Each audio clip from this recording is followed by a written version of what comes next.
Yo, what's good, wanderers? Welcome back to another video. Let's just forget that the last video was about 2 years ago that I posted. But anyway, we're gonna continue on this series to the Maasai Mara. Let's quickly talk about accommodation because it's something I want to give a bit of value to in this video. There are 3 different tiers of the safari experience, I guess you could say. You have the budget tier, the mid tier, and the luxury tier. The price of these experiences will vary depending what time of year you go. On the budget end, you're looking at about $440 US to $840 US. The mid-range, you're looking at $540 to $1290. And then for the luxury option, you're looking at about $840 to about $2,300, depending on how bougie, how fancy you're trying to get. So the budget options, you'll typically find them outside the national park. And you know, when you're going for game drives, it means you have to go in, go through the whole process of going to the gate and then go in. It's not that big of a deal, but when you are staying inside the camp, it feels like a more immersive experience. It is very quiet, not a lot of noise pollution. You can hear animals at night. The biggest change in price is due to the accommodation. Most of the transports and activities are very similar. Here he is, look at him, the man himself. The man, the myth, the legend. But I'd recommend a mid-range option because you still get those beautiful tents, you go to your own privacy. The kitchen area and the dining area are very beautiful. You'll also get a swimming pool and those sort of amenities in that accommodation.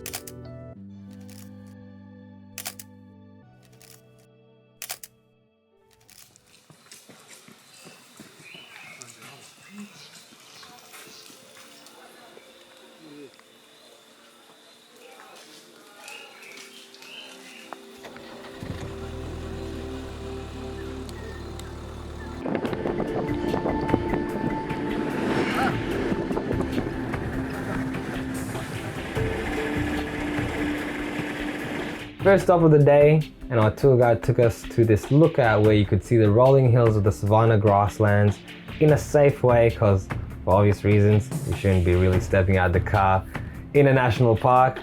But this was a great opportunity to snap some photos, some portraits, so I used my sister as a muse and made these beautiful images.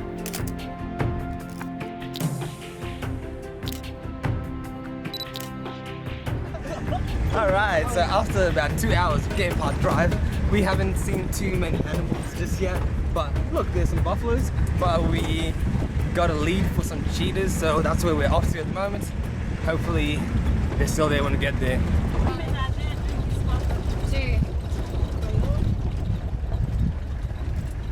Hey!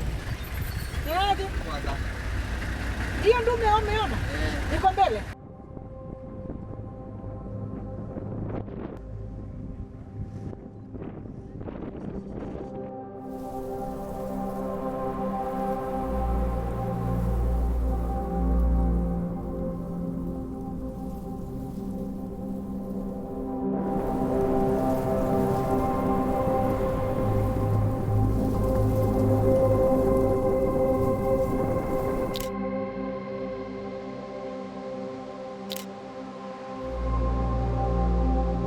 I was so excited about this. A pair of brothers who got a kill, which will make for a very interesting scene. This car right here, actually the rangers, and they do monitoring on where the fire trucks can go. Ideally, you're not allowed to go off-road, but when the rangers are not there, they'll be sneaking, you know, so we had to be on our best behavior.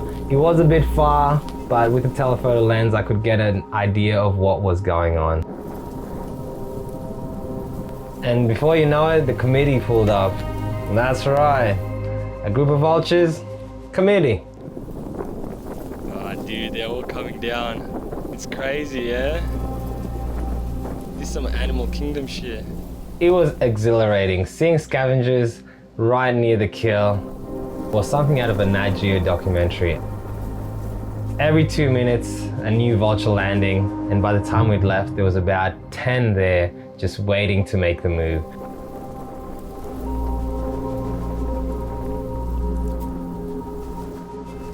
You could see that the cheetahs were eating as much as possible, one keeping on a lookout while the other one devoured their meal. They knew it's only a limited time before other scavengers like hyenas come to the spot, so they really need to make the most of it and fill up their bellies. It was a great feeling being back on the savannah, as it was something I had experienced as a child so many times. But this time getting to document it and capture it, share it with my family as an adult was really special to me.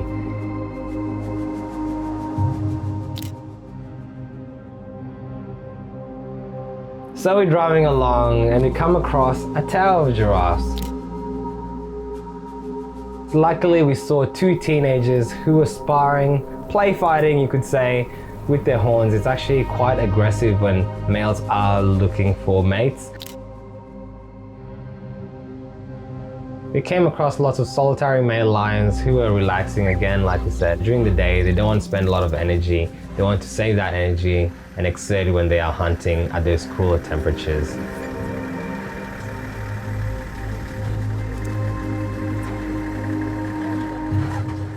We also came across one lonesome cheetah, and for some reason these cats just remind me of house cats. Their mannerisms, it's just something about them that makes me feel like I could have them as a pet. And funny story, actually, my mum as a kid one day was just at the village and her dad, my grandfather, brought home a cub of a cheetah, and after a couple of weeks you could see it started growing a bit bigger. My grandma was not a fan, so after a couple of weeks he had to get rid of it, but I thought it was just a funny story that those things would happen like that.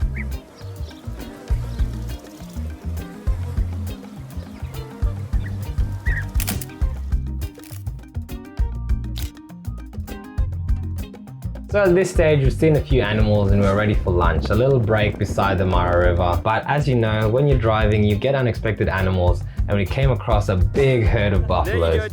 This was quite fascinating. We hadn't seen wildebeest in such a big herd, but when we saw the buffaloes I was just mind blown. There was just so many of them.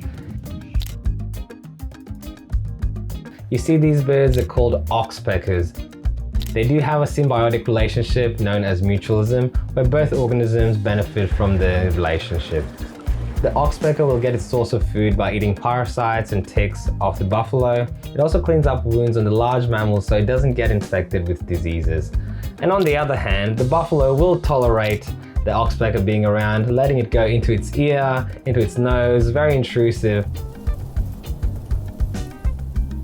As buffaloes have a bad sense of sight, the oxpeckers are very good at alerting them when there are predators around.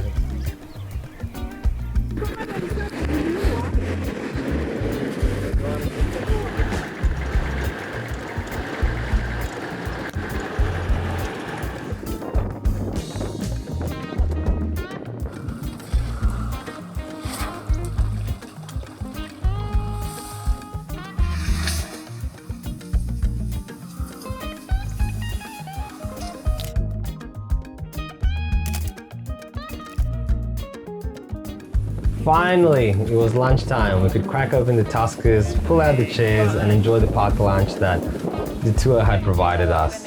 We sat on the banks of a river in the Mara, enjoying the views as we saw hippos in the river below.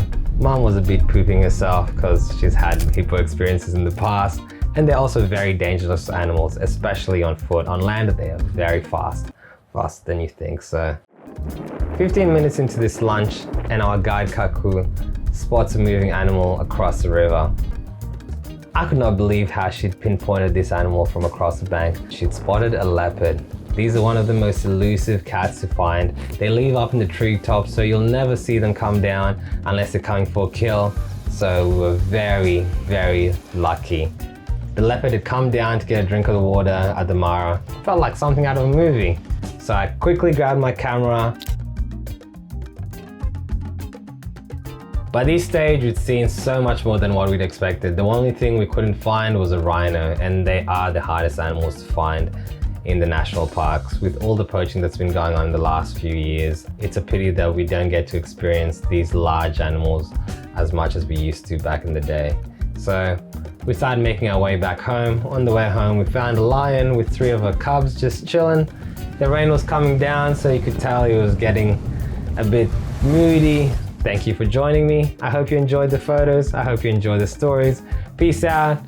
Thank you. Subscribe if you want more of this, and let's make this more regular. Ciao. Peace.